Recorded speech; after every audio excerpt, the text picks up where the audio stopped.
Hey guys, welcome to another episode of Talks with Comfort Ajibola, and today I am so deep inside of my feelings. And I don't know how to write when I feel this way because everything is going to be all over the place. I'm not going to make sense of anything, and I'm going to be so concerned with grammar, expression, punctuation, and all of that stuff. And I really don't want to be bothered by that right now. So one thing I've been doing the last couple of days is I've been watching quite a lot of relationship videos, right? And whatever, I don't care what you think about that. You can think whatever you want to think. And the main reason why I've been doing this is because I want to understand the male perspective of things and just try to understand the male counterpart a little bit better, because I'm not going to say I grew up on that tip of hating or just completely lashing out at the opposite sex, but I am going to say that, when this whole feminism wave first started, really it caught me. It caught me and it really took me along, and there's nothing wrong with it. Quote unquote, but there are certain aspects of it that were just harmful in general, and it really harmed my perspective of the male, males and the opposite sex. And I don't know, this is why I chose to talk, because I'm really gonna ramble a bit. And also coupled with the experiences that I've had in my past, that I had even at those moments, it just kind of makes those wounds, it makes them even more raw, and it makes you so much more emotional, and everything was just heightened, and it was just a mess. At the end of the day, it was just a mess. So I have taken a step back and just try to understand, not all men are like that, not all males are like this, and blah blah blah. I mean, I have brothers, so obviously don't see everybody as evil, but I am trying to understand why certain things are the way they are and why people act this way. And today my friend was telling me that it's about this and that, and I really think to myself that guys just don't have spaces. And I keep saying this to people. When I see a guy who has something really good to say, I tell them, please start a podcast, because your fellow men really need to hear these things. And it's not a matter of you need to talk them to death. It's just about they need to know that they're not alone. There's so many spaces for women to talk and complain, and we take advantage of it. We more than abuse it. Literally, you will find girls in the bathroom who don't know about, who have never met each other, who will confide in each other and tell each other everything and anything.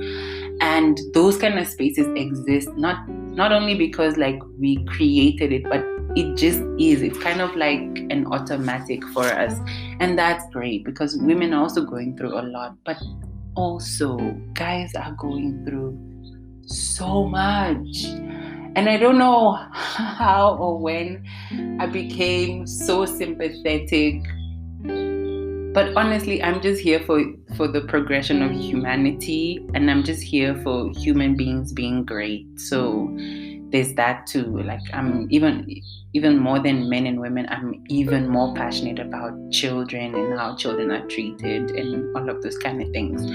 But back to the main topic is that men do not have spaces. And at the end of the day, I'm just a girl talking, because there's also the thing of guys only take their fellow men seriously. So me even saying all of this and adding to this topic might not even make a dent, but I'm still gonna speak out anyways, because I have a platform, and maybe one person is gonna hear this and one person is going to find some kind of comfort or consolation from this, or something triggers them and they start to do better, or they seek out a space that is meant for them, that is created specifically for them.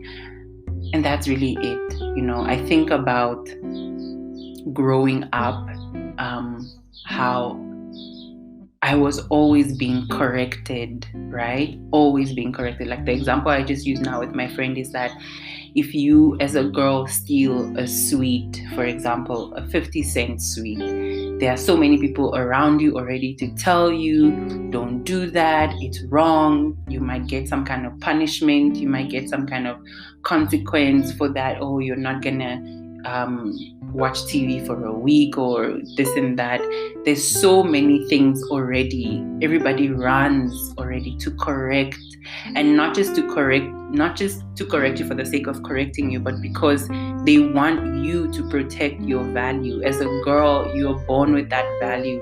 As a woman, you're born with that value, right? People already value you. You're already a thing of, you're already treated delicately. You're already A, B, C, and D. And all of this correction is coming because they want you to continue to be the jewel, right? The thing, the prized possession. And they know that if you do anything to taint that, it's going to be detrimental, not just to you, but also to everything that comes out of you, right?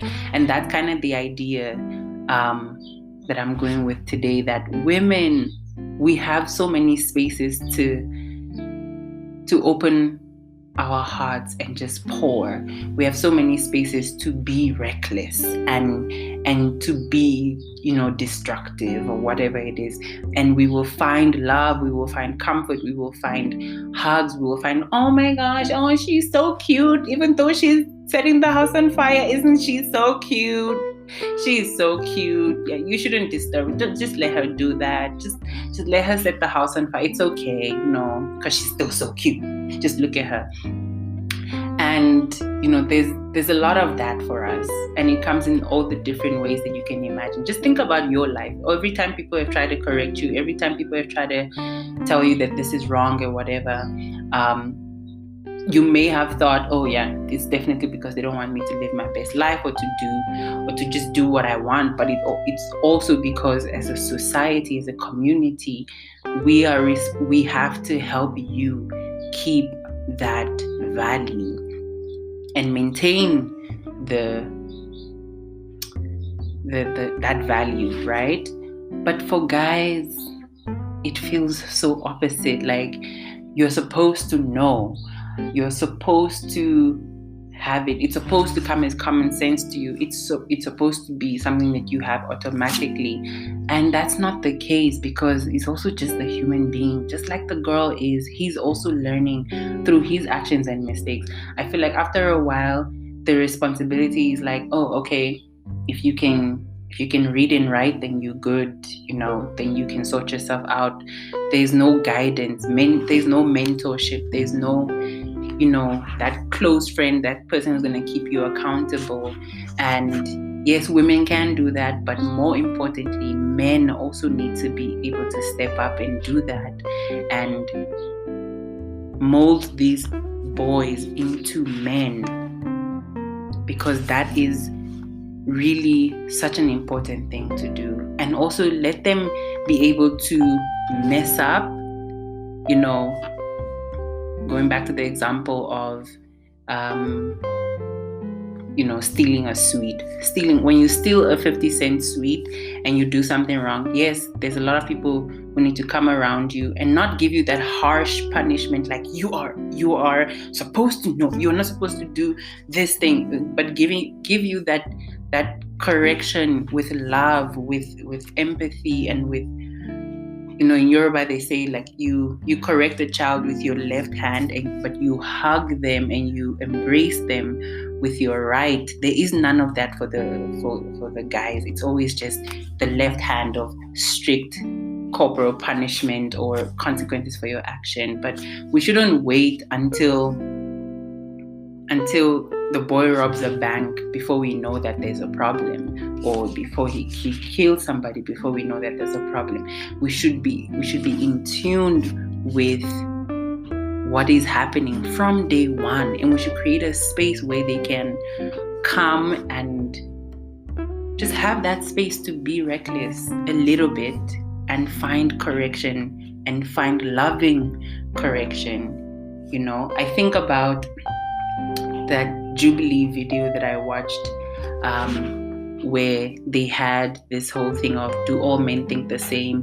And one of the guys in that video said that even spaces where men can be men, for example, in the locker room talk, right? He said, even within the locker room talk, it is not necessarily for you to go there and talk trash about women or da-da-da-da, but it is a space where you can go, and if you do talk trash, if you do say something that is harmful to yourself and society, then you will find correction in that space, right? It's not just, we are here to be malicious, we are here to be reckless and irresponsible, but it's a space where you know that you can be that, but not find judgment, right? And not have people tell you, dude, that's wrong, you shouldn't do it, you shouldn't say that, it's toxic masculinity, da-da-da-da. It's a space where you can mess up in front of your fellow guys, and they will also correct you in love and also hold you accountable. So you walk out of that locker room situation with a bit of wisdom, a bit of perspective, and just as a better person, right? I don't know if that makes sense, but that made sense to me, because even in the salon, for example, I'm gonna flip it. In the salon, for example, even when women are also being malicious and being crazy, reckless, and all of these things, we have spaces where you can go and say things, because women also do a lot of crazy shit out here, and you will always find that even if you're surrounded by 10 girls who are just as crazy as you, there will be one of them who will say something like, you know what, that's actually not cool. I know we're laughing at this thing and this is funny, ha ha ha, but that's not cool. I hope you guys know that that's not cool. Somebody's gonna say that, or you will say such crazy things in front of an elderly woman to woman, and she will guide you to the right perspective, right? I don't feel that guys have that. We just assume that they must know better. But if they are not taught better, how will they know better? And this is really messing me up. And I'm in my feelings about a lot of other things, but I just felt that I need to speak on this, because honestly speaking, I cannot get on a rooftop with a microphone and start screaming at the world, because that's what I want to do, and just say things like, just treat people better. Let's just hold space for one another to be.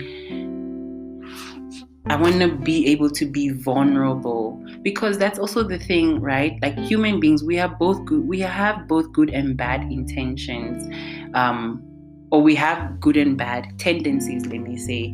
Like, listen, and I'm really I'm gonna out myself here, but there are days when I feel really bad and I want to go out and take it out on somebody, right? And I want to go and scream at somebody. I want to go and just and pour my hurt out on other people.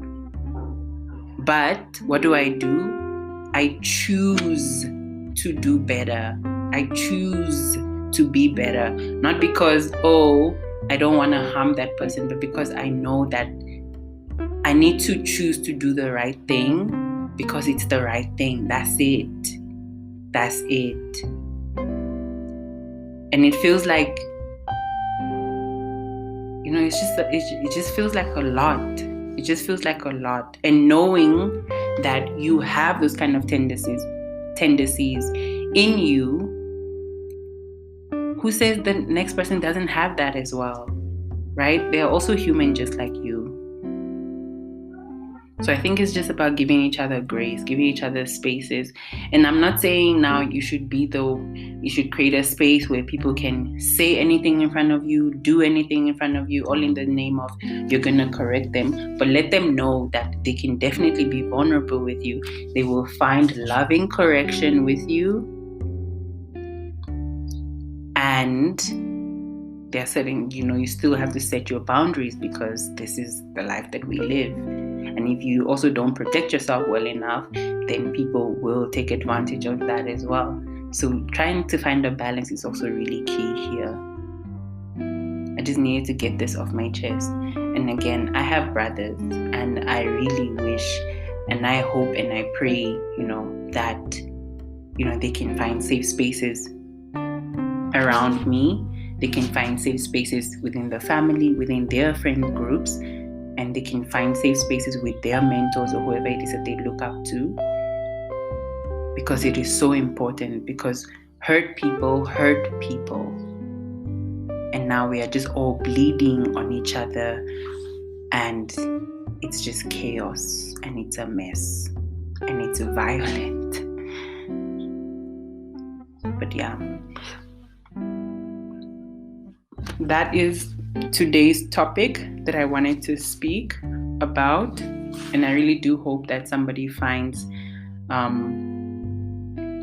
some kind of I get you in this. And I really hope that you seek out, if you're a guy listening to this, please seek out places where you can be vulnerable and you can find loving correction, because trust me, you need it. We all need it, honestly speaking, because that's also the thing with